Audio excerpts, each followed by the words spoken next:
Quem é que me ama? Pergunta não.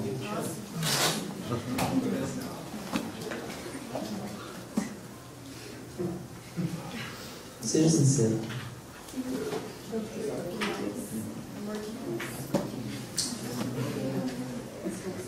E se o domingo que vem, quando você chegasse aqui, quem estivesse no púlpito fosse o Johnny,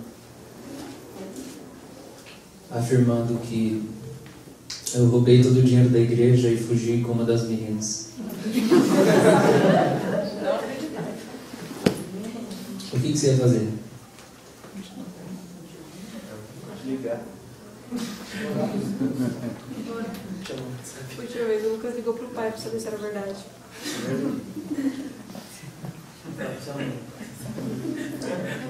Você ia chorar por mim? Ou você ia mudar de igreja e meter o pau nessa igreja aqui? Falar, não, olha os caras lá, não sei o que, daquele jeito. Então, vou fazer uma pergunta. O que você fez quando você saiu da outra?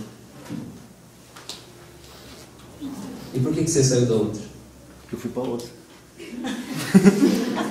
Tive que ir, né? Tá, então você disse que você me ama. E se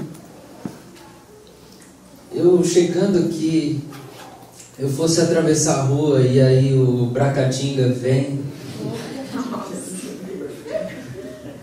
a 80 por hora, 80 por hora, muito devagar.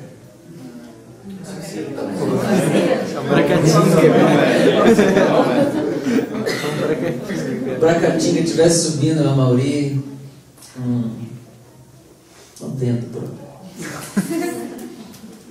E ele me acertasse no meio e eu fosse lançado longe, um braço meu foi arrancado, eu estou aberto, com a testa rachada, e aí você está ali.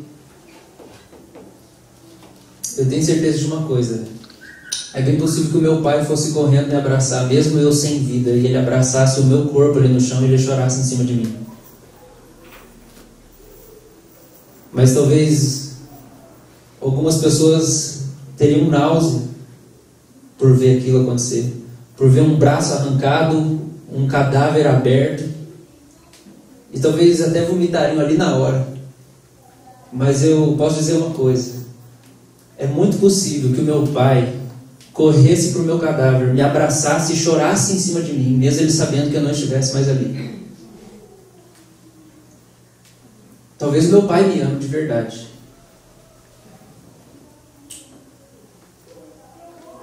E a questão é: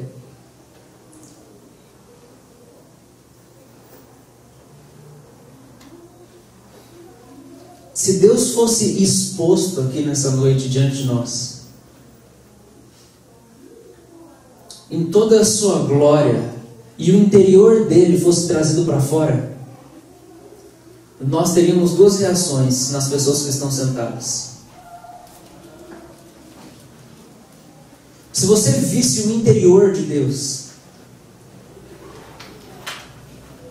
se você visse e visse com seus olhos claramente o que significa a justiça de Deus, a retidão de Deus, a pura e santa ira de Deus,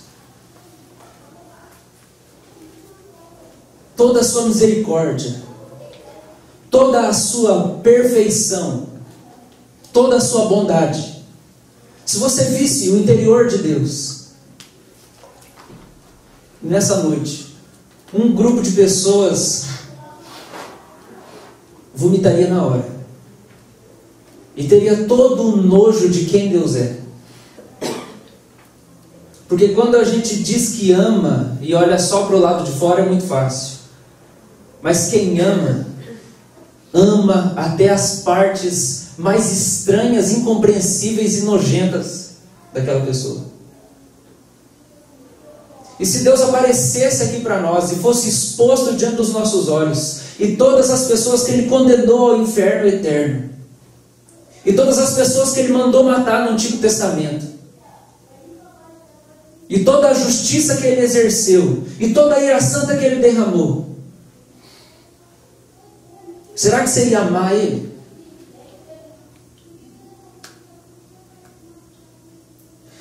Entenda, nós queremos que Deus se pareça com aquilo que é agradável para nós.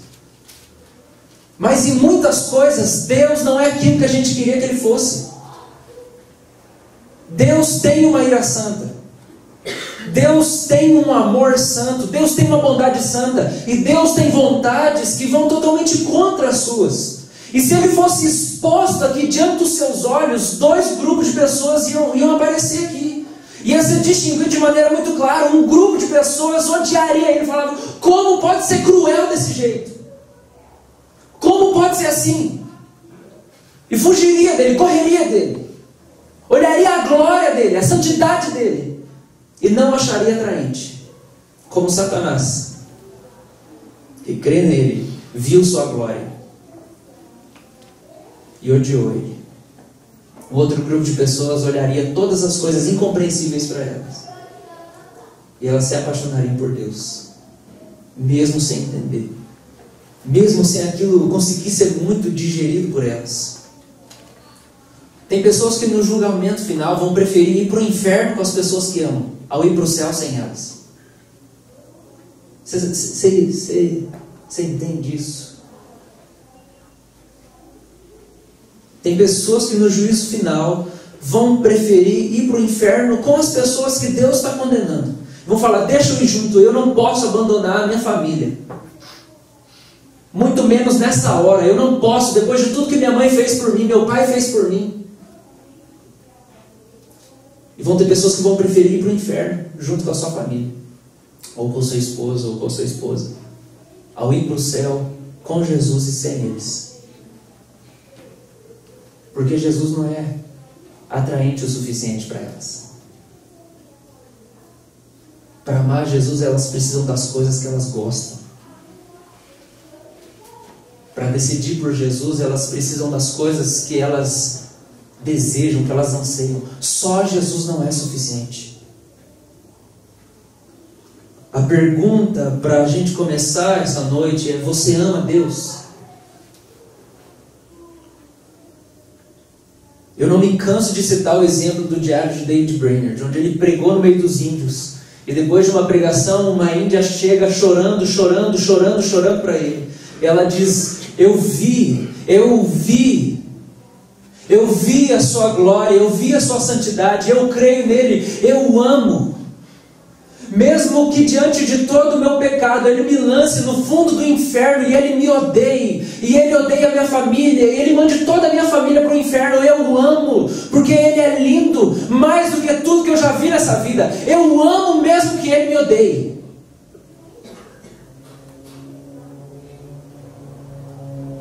Essa semana eu estava almoçando com o pastor Tiago, meu amigo que vai estar aqui em junho, e nós crescemos juntos. E ele está passando por um momento muito difícil com a filha dele de 6 meses. E ela teve algumas complicações e algo que poderia ser leucemia. E ela foi internada. E ele estava muito preocupado e muito ansioso e muito nervoso com tudo que estava acontecendo. Imagina, sua filha que saiu de você junto com a sua esposa, é parte de você, é alguém que é do seu sangue.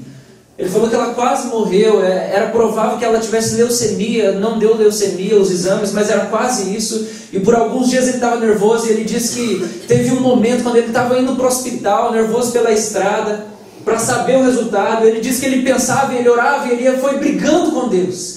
E ele orava no caminho, e por várias vezes na cabeça dele veio um pensamento assim: Deus, se o Senhor tirar a minha filha, se o Senhor tirar a Ana Luísa, Deus. E ele disse que ele não conseguia falar. eu não vou te amar mais. E ele pensava, Deus. E ele falou, eu sei que não é verdade. Se Deus matar minha filha, eu não vou conseguir abandonar ele. Porque eu nunca vi nada tão lindo quanto o Senhor Jesus Cristo. Não existe ninguém como ele. A glória dele é incomparável. A beleza de Jesus é incomparável. E mesmo que ele mate a minha filha, e mesmo que ele me coloque numa cama, e mesmo que o resto da vida eu vegete, se sobrar algum pouco de força em mim, eu vou amar o Senhor Jesus, eu vou adorá-lo, porque não existe nada tão santo quanto ele. Mesmo que ele me odeie e me lance no inferno, não tem. Eu nunca consegui enxergar nada tão lindo quanto o Senhor Jesus Cristo. Isso é a conversão. Isso é a conversão. Conversão é olhar para o interior de Deus e se apaixonar por Ele. Conversão é estar disposto a descobrir quem Ele é e como Ele é. Uma coisa bem pequenininha, parecida com isso é o casamento. Você casa e você vai descobrir. E se você ama aquela pessoa, você vai descobrir tudo, você vai continuar com ela. Daí então, depois de olhar para o interior de Deus, para toda a santidade de Deus, você pode dizer, nada mais me importa. Os meus olhos viram a glória do Senhor. Nada mais me importa. Nada se compara a Ele. Eu creio que o apóstolo Paulo experimentou isso. Por isso ele escreveu em 1 Coríntios 16, 22, se alguém não ama o Senhor, seja maldito. Maranata. 1 Coríntios 16, 22. Se alguém não ama o Senhor, seja anátema. Maranata. É muito simples. Se alguém não ama o Senhor, seja um maldito. Maranata. Não existe nada tão lindo e atraente quanto a glória do Senhor. Se alguém não ama o Senhor Jesus em toda a sua glória, seja maldito. Maranata, volta, Senhor Jesus. A única coisa que me importa é, eu amo a sua glória. Eu amo a visão do Senhor. O Senhor é incomparável. Volta, Senhor Jesus. É muito simples.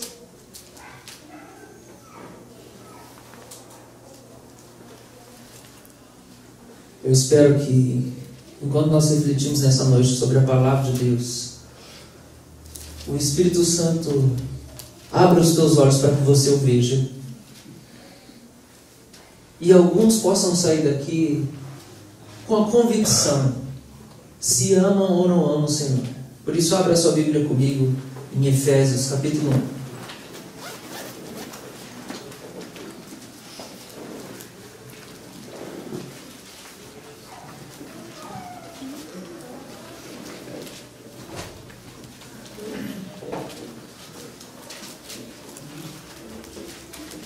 Efésios capítulo 1, versículo 15.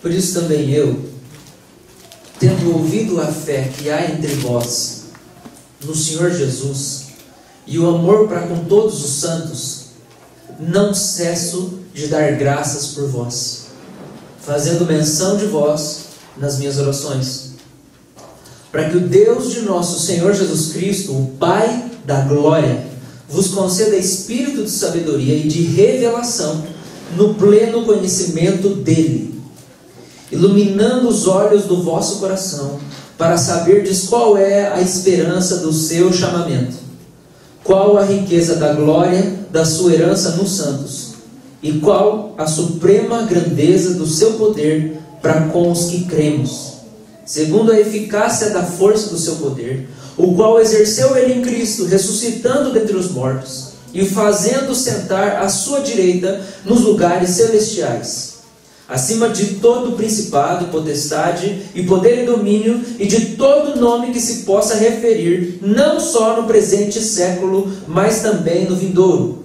E pôs todas as coisas debaixo dos pés, e para ser o cabeça sobre todas as coisas, o deu à igreja, a qual é o seu corpo, a plenitude daquele que a tudo enche em todas as coisas. Eu quero falar sobre a oração de alguém que ama Deus, para sabermos o que é amar a Deus e sabermos se nós o amamos. Quero refletir nessa noite sobre essa oração do apóstolo Paulo, para podermos entender o que Paulo orou e por que ele orou isso. Se você quer saber o que está no coração de uma pessoa, é só você ouvir as orações dela. Você quer conhecer o coração de Satanás, é só ouvir as orações de Satanás. Quando ele chega para o Senhor Jesus, no corpo daqueles homens, daquele homem gadareno, e Jesus manda aquela legião de demônios para os porcos. Você quer conhecer o coração de Satanás? Olha as orações de Satanás. Olha a oração de Satanás diante de Deus, falando a respeito de Jó. E em muitos outros lugares da Bíblia. Orar não significa que o nosso coração é um coração que ama o Senhor. Até os demônios oram. Crer na existência do Senhor Jesus Cristo não significa que nós amamos o Senhor Jesus Cristo. Os demônios creem e temem.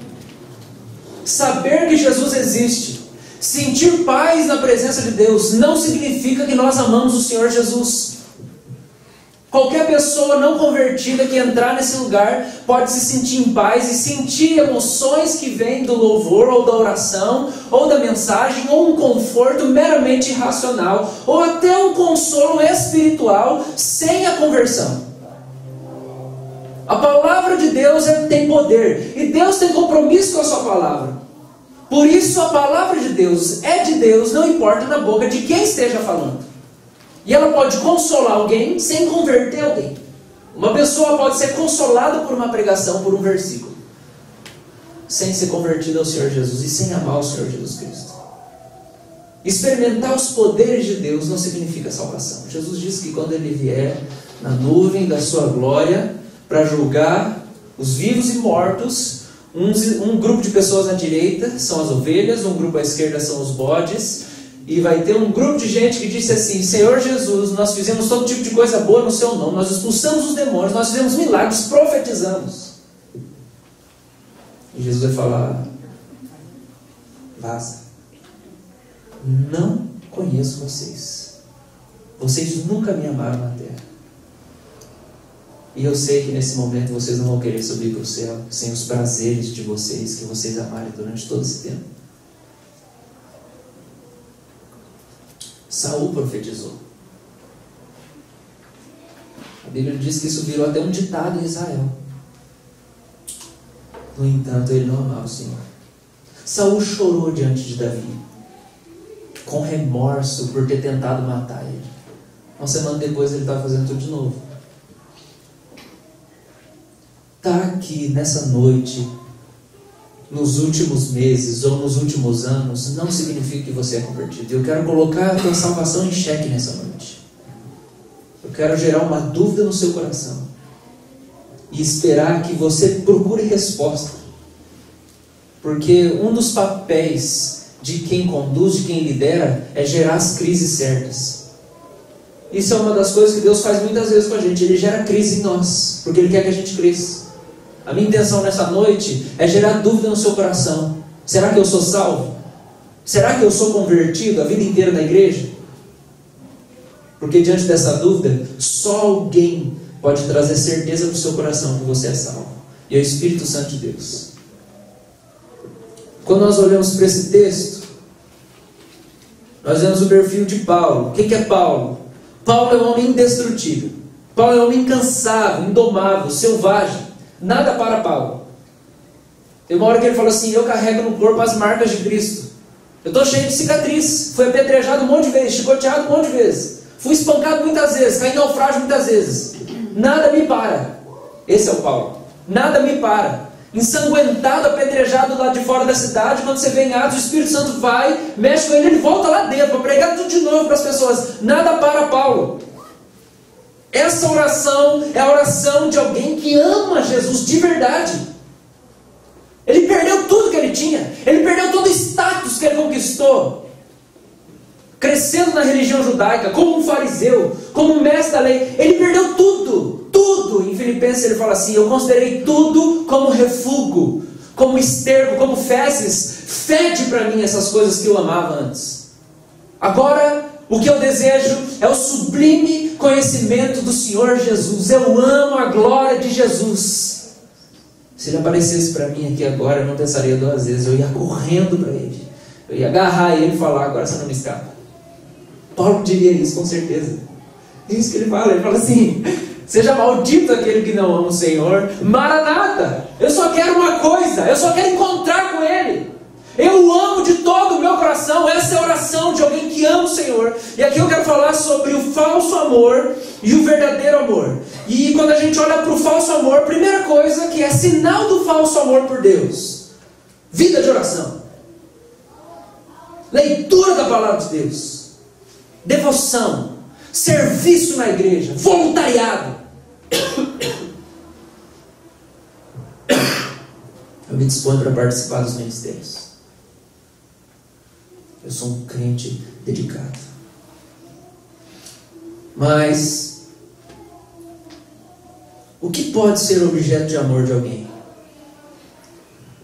O que pode ser objeto de amor de alguém? Exclusivamente o que eu consigo ver. Eu só posso amar aquilo que eu vejo. Eu não consigo amar o que eu não vejo. O que pode ser objeto do meu amor? É só o que eu vejo. Se eu perguntar para você se você já comeu chancliche, quem aqui já comeu chancliche? Levanta a mão. Meu pai. Meu pai que fez. Você gosta de chancliche, Perdão?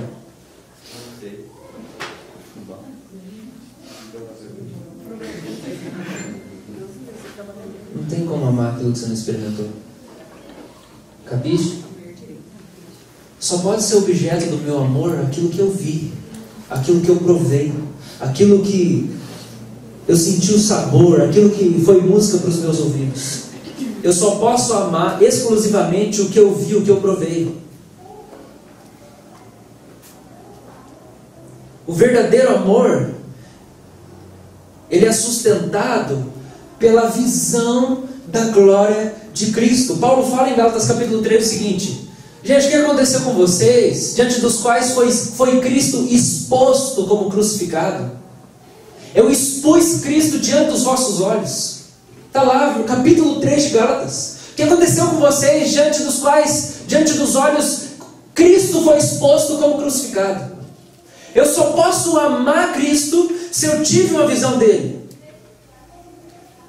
O amor verdadeiro, ele só é real naquele que se dedica às atividades espirituais, porque viu algo mais lindo do que a si mesmo, ou do que as coisas à sua volta. Eu só amo o que eu vejo, o que eu sinto, o que eu experimento. Eu só posso amar as coisas que eu já tive contato. Eu não posso desejar um objeto que eu nunca tive contato. Agora, como o falso amor a Deus se comporta? Ele é muito parecido com o verdadeiro amor na sua forma.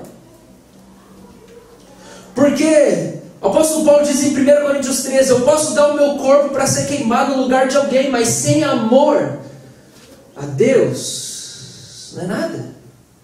Eu morri no lugar de alguém, eu me entreguei no lugar de alguém. No entanto, não tinha amor puro. No entanto, não tinha amor a Deus. Então, o falso amor, ele tem como evidência uma vida dedicada às atividades espirituais. Eu me dedico às atividades espirituais. Eu vou na igreja, eu até jejuo, eu faço minhas orações, eu sirvo, eu participo dos ministérios, eu dou esmola, eu cuido. Eu sou uma boa pessoa, um bom cidadão. Mas eu nunca vi a glória de Cristo. Os meus olhos nunca foram expostos diante da glória do Senhor. Cristo nunca foi exposto diante de mim como crucificado. Isso nunca mexeu comigo, isso nunca traiu meu coração. O falso amor é uma busca pelas coisas humanas que eu vi, através do Deus que eu não vi. O falso amor é uma busca pelas coisas humanas que eu vejo, através do Deus que eu não vejo. e que eu nunca vi, e os olhos do meu coração nunca contemplaram a sua beleza e a sua glória. Eu já entendi que Jesus morreu por mim um dia, mas isso não foi ministrado no meu coração. O meu coração não conseguiu ver a glória que existe no fato do Filho de Deus ter sido crucificado por mim.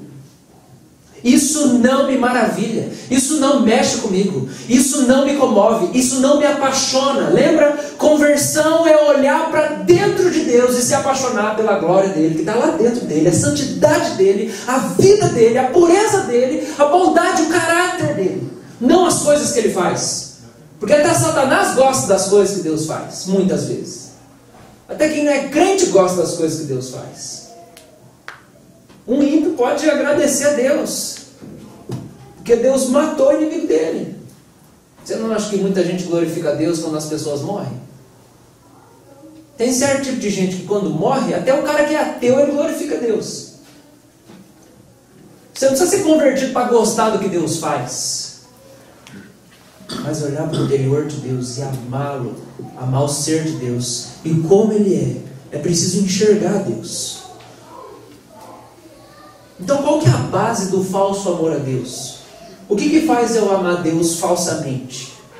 Vamos lembrar o que é o falso amor? O falso amor é uma busca pelas coisas humanas que eu vi, através do Deus que eu não vi. Então eu pratico todas as atividades espirituais, para que as coisas que eu vi, talvez Deus estenda a mão e dê elas para mim. Eu busco a Deus, eu oro, eu me dedico, mas o meu alvo é as coisas que eu vi e que eu quero que Deus me dê. Qual é a base desse amor? É a mera existência. Se eu existo, eu já posso amar Deus falsamente, querendo as coisas que eu realmente amo. O falso amor a Deus é uma parceria com Ele, que eu nunca vi, para ganhar o que eu vejo sempre. Vocês estão captando? Então, para quem nunca viu a Deus, ouviu pouco, quanto mais eu conheço essa vida, mais eu desejo essa vida. Quanto mais eu vejo as coisas daqui, mais eu amo as coisas daqui. Quanto mais eu ando o mundo, mais eu desejo o mundo. Quanto mais conhecimento eu tenho, mais eu quero ter. Quanto mais eu experimentei o que dinheiro pode me proporcionar, mais eu desejo o dinheiro. Quanto mais eu experimentei a fama, mais eu quero a fama. Quanto mais eu experimentei o conforto, eu quero o conforto. Por isso, para algumas pessoas, quanto mais elas estudam, quanto mais elas viajam, quanto mais elas conhecem lugares, quanto mais elas possuem, quanto mais elas absorvem, pior elas ficam. Porque mais elas amam as coisas daqui.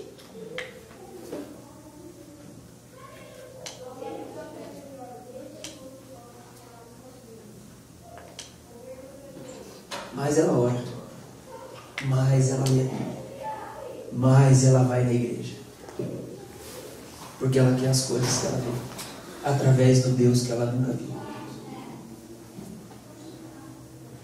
A base do amor é o que eu vejo. Eu só posso amar o que eu vejo. O falso amor a Deus vê a si e as coisas que deseja ter e fazer. Quem ama Deus de mentira, falsamente, é aquela pessoa que ela gosta tanto dela, é tão legal ser eu, sabe? Eu gosto tanto do jeito como eu prego, e eu acho tão massa, olha como eu prego. Eu gosto tanto do jeito que eu canto, que delícia. Como é bom cantar, porque sou eu, sabe? Eu gosto tanto do jeito que eu trabalho. Eu gosto tanto do jeito que eu me visto.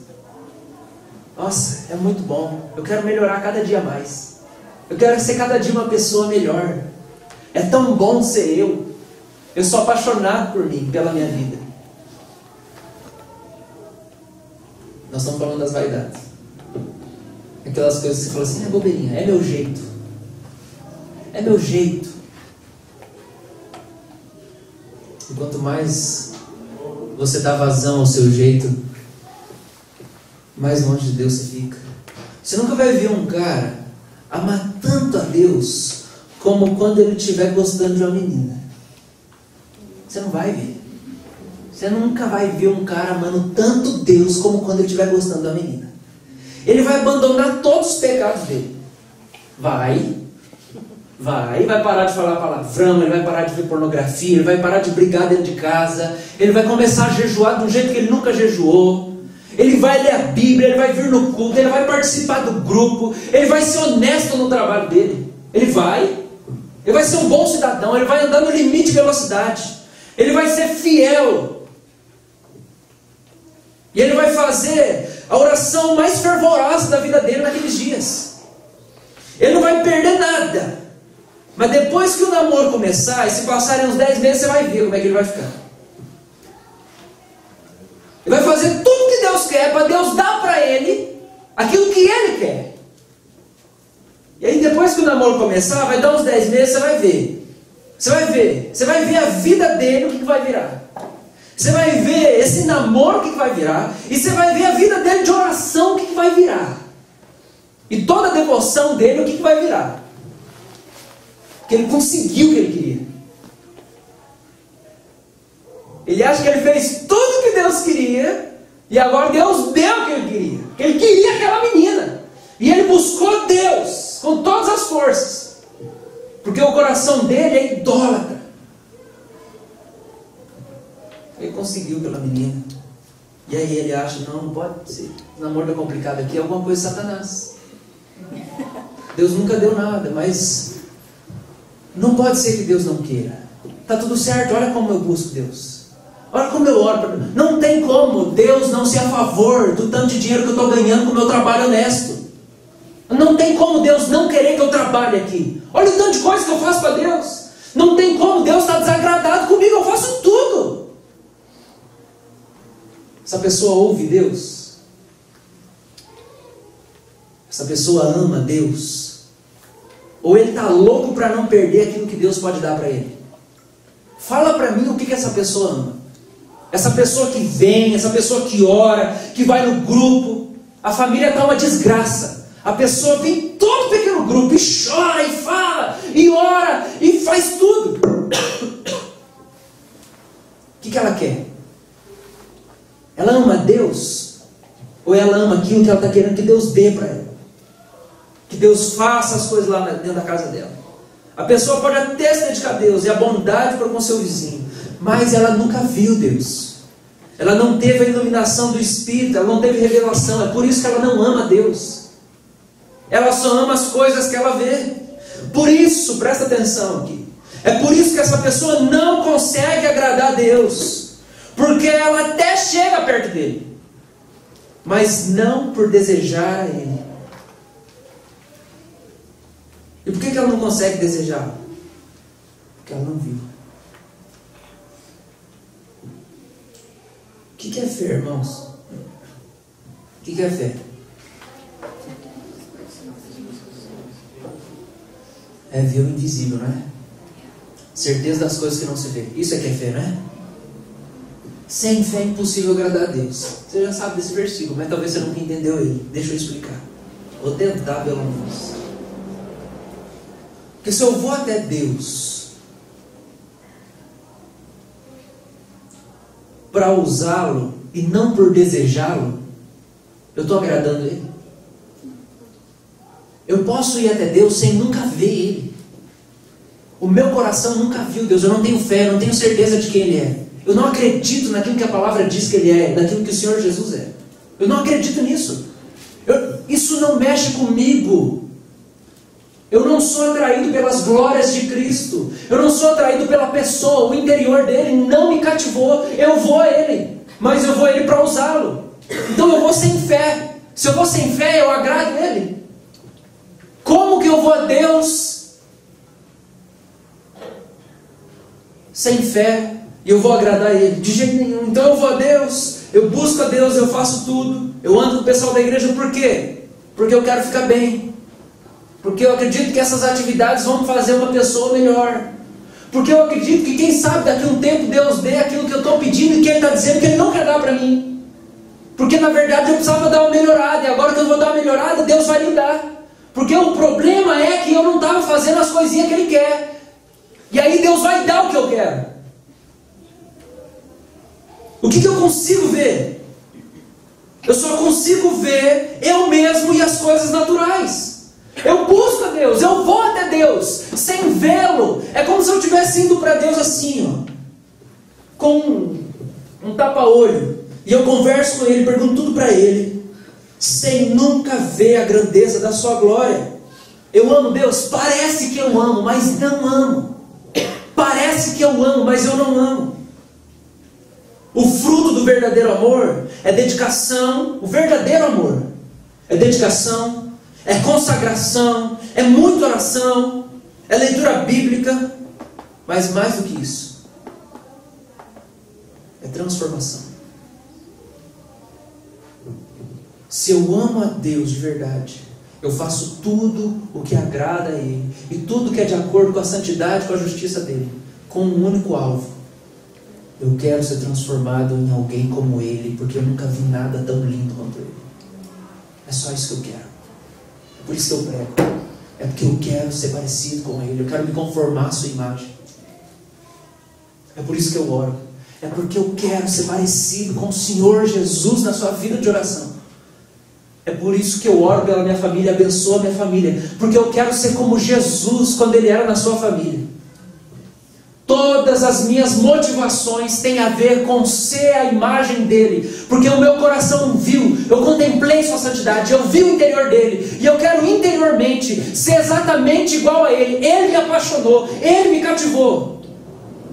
Então o falso amor é muito parecido com o verdadeiro amor. Mas o verdadeiro amor tem como objeto final ser transformado na mesma imagem apaixonante do Senhor. Eu só consigo amar o que eu vejo. Então o que eu preciso para amar Deus? Eu preciso ver Deus. Eu preciso ver a glória de Deus. Eu preciso ver a beleza de Deus. Para esse negócio aqui que a gente faz ter sentido, eu preciso vê-lo. Eu preciso saber por que eu estou aqui, o que eu tenho como objetivo. E Paulo fala isso nesse texto. Qual que é a oração de Paulo? Versículo 15 ele diz: eu tenho ouvido a fé que há entre vocês. Vocês viram Ele.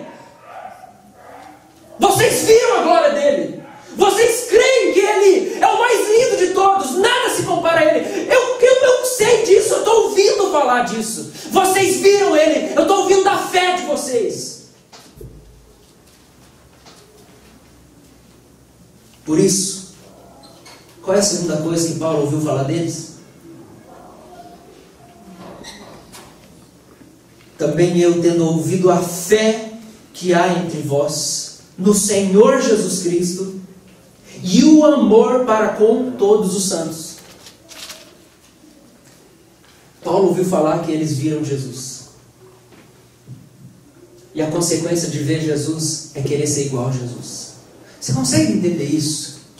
Que você só quer ter um carrão porque você acha ele muito lindo. Que você só quer ter aquele mulherão ou aquele homão porque você acha ele muito lindo ou ela muito linda. Você só quer ter aquela casona porque você acha ela muito linda. Você consegue entender isso? Que você quer parecer aquela pessoa. Você usa as roupas parecidas. Você corta o cabelo parecido porque você viu e você falou: é muito lindo, eu quero ser igual.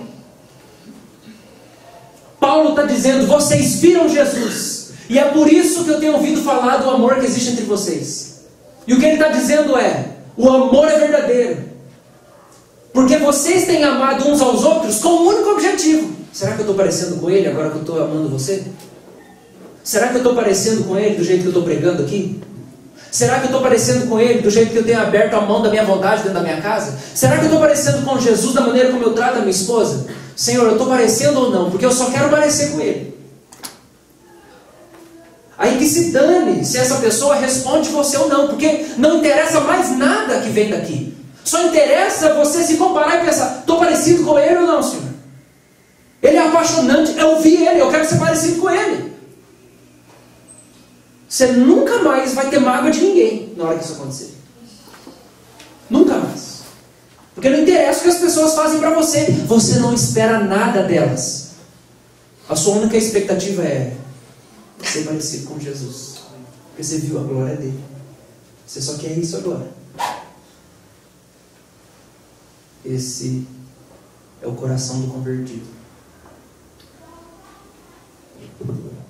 Olha o que ele diz, versículo 17: para que o Deus de nosso Senhor Jesus Cristo, o Pai da glória. Palavra glória significa beleza. É o brilho da beleza do caráter de Deus. É isso que significa glória. Quando Moisés ora, Senhor, mostra-me tua glória, Moisés só está falando assim: deixa eu ver essa boniteza aí. Deixa eu ver esse charme aí que você tem.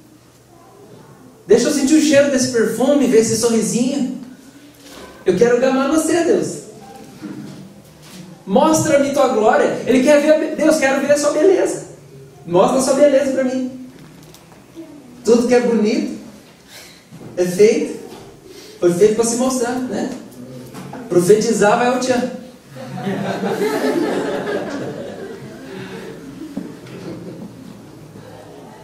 Só que eles não tinham visto Deus, então eles tentavam mostrar as mulheres, né?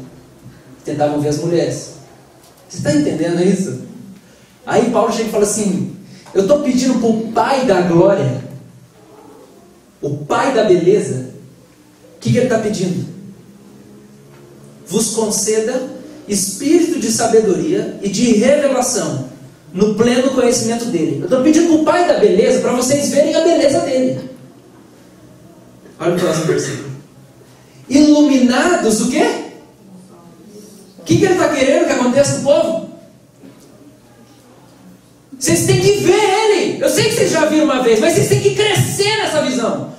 Eu estou pedindo para o Pai da beleza dar o pleno conhecimento dele para vocês, que os olhos de vocês, do vosso coração, sejam iluminados. Para quê? Para saberdes qual é a esperança do seu chamamento. Para que ele chamou? Para que ele chamou a gente? Paulo começa as cartas muitas vezes assim: apóstolo, Paulo, segundo chamado, aos chamados para serem santos. Pedro fala aos eleitos, chamados para serem santos. Santo é a palavra que Deus inventou para dizer quem ele é do lado de dentro. Como é a beleza de Deus do lado de dentro? Inventou essa palavra, santo, que significa diferente, incomum, separado, porque não existe ninguém lindo como ele. Só eu sou assim, sou santo. Aí Paulo está dizendo: eu estou orando para o Pai da boniteza, para o Pai lindão, abrir os olhos de vocês, para vocês conhecerem plenamente a beleza dele, para os olhos do coração de vocês serem iluminados, para vocês verem qual é a esperança do seu chamamento. Para que nós somos chamados? Para ser santo. Quem que é santo? Quem que é santo? Como é que a gente vai fazer para ser santo? Tem que ver ele. Paulo está orando uma coisa só aqui: eu preciso que vocês vejam mais a lindeza de Jesus, a glória de Jesus. Vocês precisam olhar para o interior de Deus. Vocês só vão amá-lo se vocês verem-no. E ele diz: qual a riqueza da glória da sua herança nos santos. Ele está repetindo a mesma coisa de um monte de gente diferente. Versículo 19: qual a suprema grandeza do seu poder para com os que cremos, segundo a eficácia da força do seu poder, o qual exerceu ele em Cristo, ressuscitando dentre os mortos e fazendo sentar à sua direita nos lugares celestiais. Ele está orando para o Pai da beleza trazer luz para a beleza dele, para que os olhos sejam iluminados, para que o povo veja.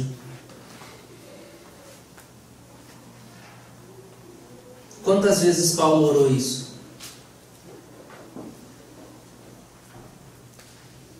Quantas vezes Paulo orou isso? Versículo 16.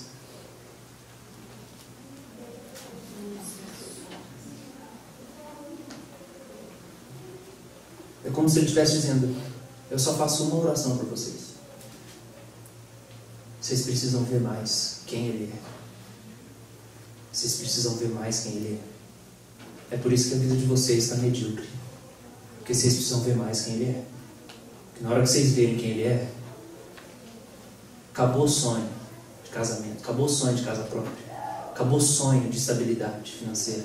Acabou o sonho de saúde. Nada mais interessa. A hora que vocês verem quem Ele é, vocês vão ver que ridículas têm sido as orações de vocês. Deus me abençoa nisso, me abençoa naquilo, me abençoa naquilo. Quem ora a Deus, eu quero te ver mais. Essa é a oração do apóstolo. E aqui eu quero caminhar trazendo 3 coisas que nós temos que entender sobre a oração de Paulo. Primeira coisa que a gente constata aqui: o amor por Deus só é verdadeiro naqueles que viram a bondade do Senhor. O amor por Deus só é verdadeiro naqueles que viram a bondade do Senhor. Salmos 27, verso 3 diz assim: eu creio que verei a bondade do Senhor na terra dos viventes. Jesus Cristo crucificado é a bondade do Senhor na terra dos viventes, irmãos. Jesus Cristo crucificado é a bondade do Senhor na nossa terra. Jesus Cristo, Filho de Deus, o próprio Deus, na sua essência e santidade, se permitir ser preso, espancado e crucificado por causa do lixo que a gente produziu, para poder nos resgatar de volta para Ele. Isso revela o interior dele. Só ama Deus verdadeiramente quem viu a bondade do Senhor, compreendeu, contemplou, creu, se emocionou e absorveu esse fato com os olhos da fé. 2 Coríntios 4, do 16 ao 18, diz assim: por isso não desanimamos. Presta atenção, por que você desanima na sua vida? Presta atenção, por que você desanima na sua vida de fé? Por isso não desanimamos, pelo contrário, mesmo que o nosso homem interior se corrompa, ou seja, a gente não tem as coisas que quer, e até o nosso corpo sofre com isso, contudo, o nosso homem interior se renova de dia em dia, porque a nossa leve e momentânea tribulação produz para nós eterno peso de glória, acima de toda comparação. Isso está fazendo a gente ficar mais parecido com Ele na santidade dele. Verso 18. Então, verso 16 começa: por isso não desanimamos. Verso 18: não atentando nós nas coisas que se veem, mas nas que se não veem, porque as que se veem são temporais, e as que se não veem são eternas. Está aí. É por isso que a gente não desanima, porque a gente está vendo um negócio que não dá para ver. Nós estamos vendo a beleza de Jesus, como Ele é maravilhoso.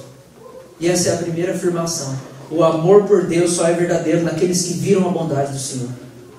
Segunda afirmação: o amor por Deus só pode aumentar naqueles que já viram a bondade do Senhor revelado na face de Cristo. O amor por Deus só pode aumentar naqueles que já viram a bondade do Senhor na face de Cristo. 2 Coríntios 4, do 5 ao 6, diz o seguinte: porque não nos pregamos a nós mesmos. A gente não gosta, tipo assim, tanto da gente que a gente fica falando da gente.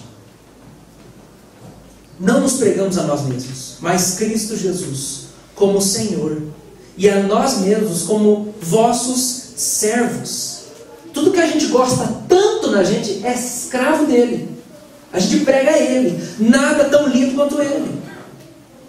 Porque Deus que disse: das trevas resplandecerá a luz, Ele mesmo resplandeceu em nosso coração para a iluminação do conhecimento da glória de Deus na face de Cristo.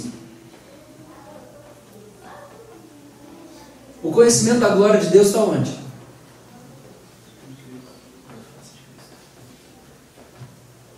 Se isso não mexe comigo, eu não amo Deus, não tem como.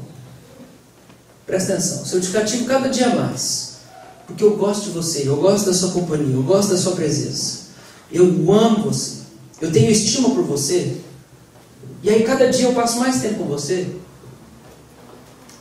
o teu carinho por mim vai aumentar ou diminuir? Eu gosto de você. Eu gosto de você, é por isso que eu quero ficar com você. teu carinho por mim vai aumentar. Quanto mais eu me aproximo de você, mais eu te amo. Mais eu te amo. Agora, se quanto mais eu passo tempo com você, eu passo tempo com você por causa das coisas que eu gosto de usar quando eu estou com você, o seu carinho por mim aumenta ou diminui? Não tem como, presta atenção, não tem como uma pessoa crescer no amor dela por Cristo, por Deus, se ela não viu a glória de Deus na face de Cristo. O que eu quero dizer com essa segunda informação, com essa segunda verdade, é que não dá para a gente do 0 passar para o 10. Todo mundo que quiser andar com Deus vai ter que começar do começo. E o começo é ficar maravilhado com a beleza do sacrifício de Jesus na cruz por nós. Não tem atalho. Não existe como. Não importa o tanto de coisa que você faça para Deus, isso não vai agradar a Deus. A única coisa que pode agradar a Deus é se você achar Ele atraente. É se você ver a beleza na santidade dele e você achar Ele atraente. É a única coisa que pode agradar a Deus. Então não interessa o que você tem feito para Deus. Presta atenção. Não importa o que você tem feito para Deus. O que pode agradar a Deus é se você deseja Ele. Não as coisas que você pode fazer para Ele. É se você deseja Ele.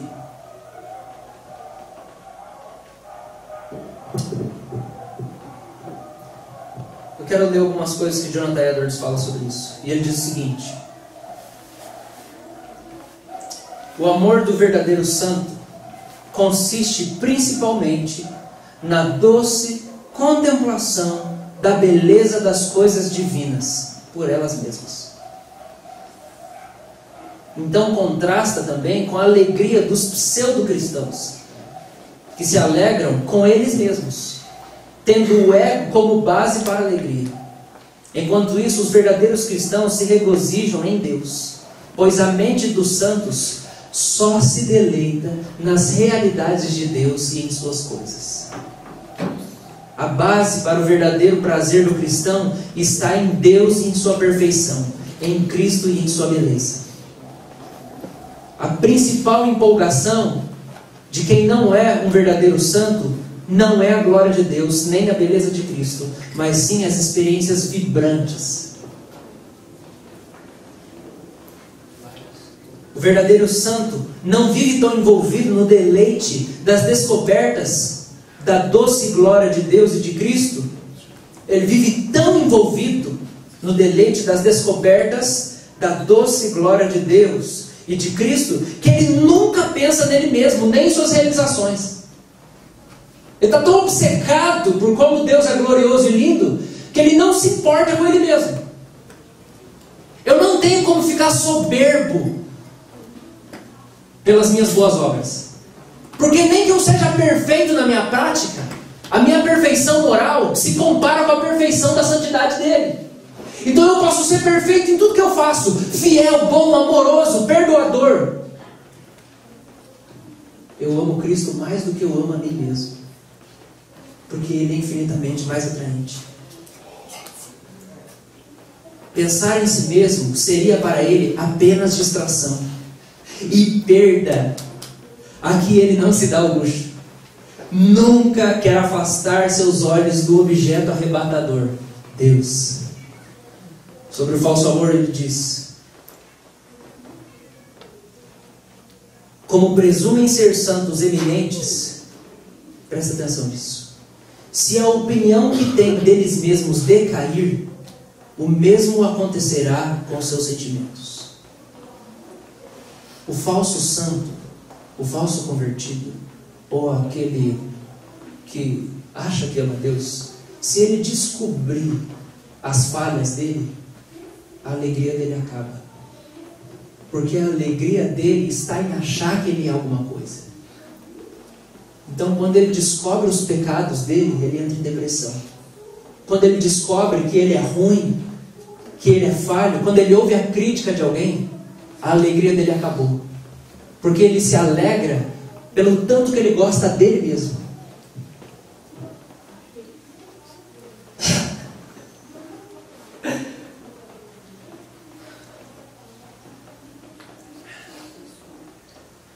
como os sentimentos foram construídos sobre o ego, o autoconhecimento acabaria com eles.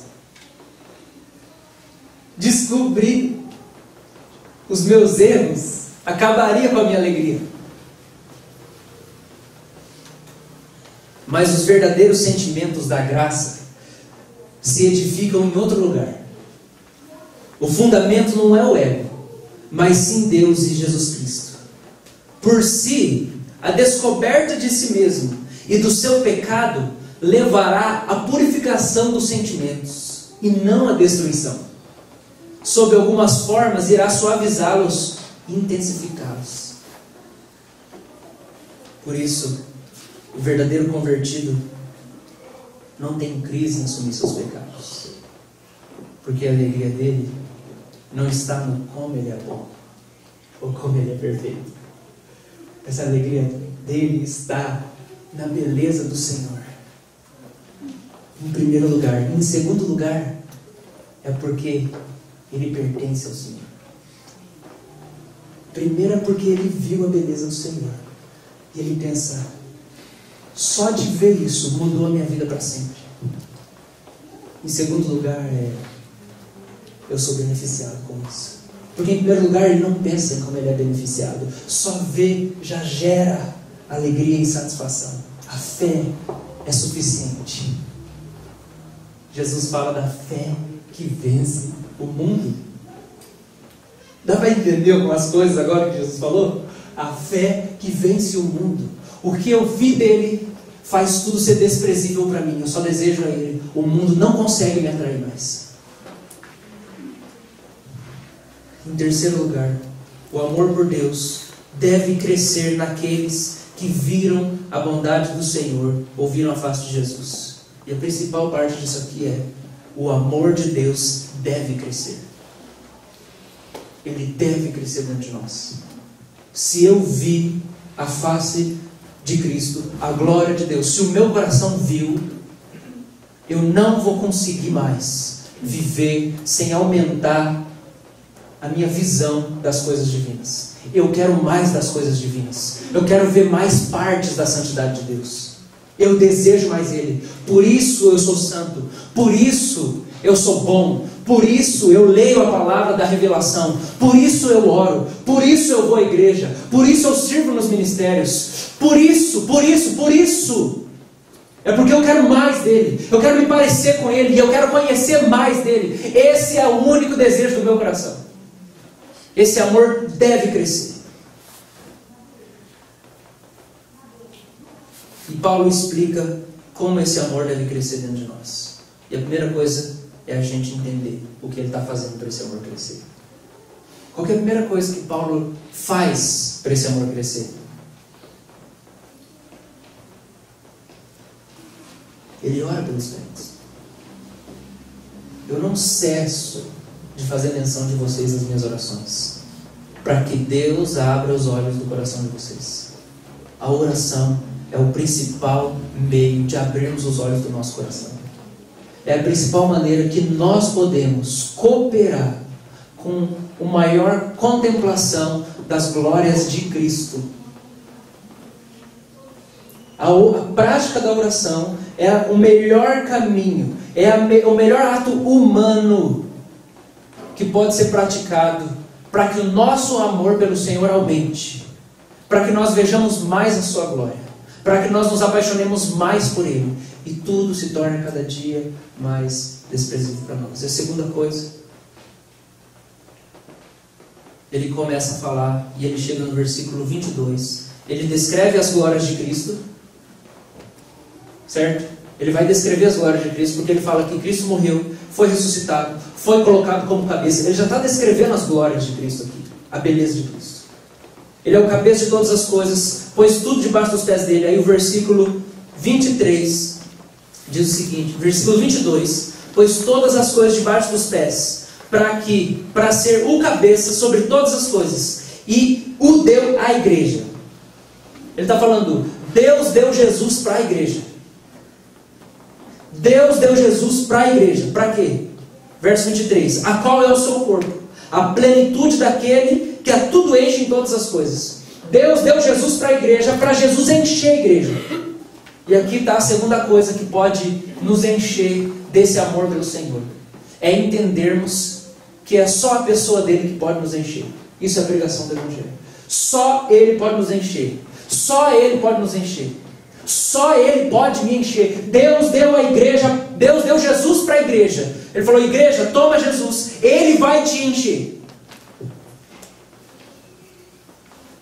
E assim o nosso amor por Deus cresce, quando nós entendemos que Ele deve ser o maior objeto do nosso amor, porque não existe nada tão lindo quanto Ele.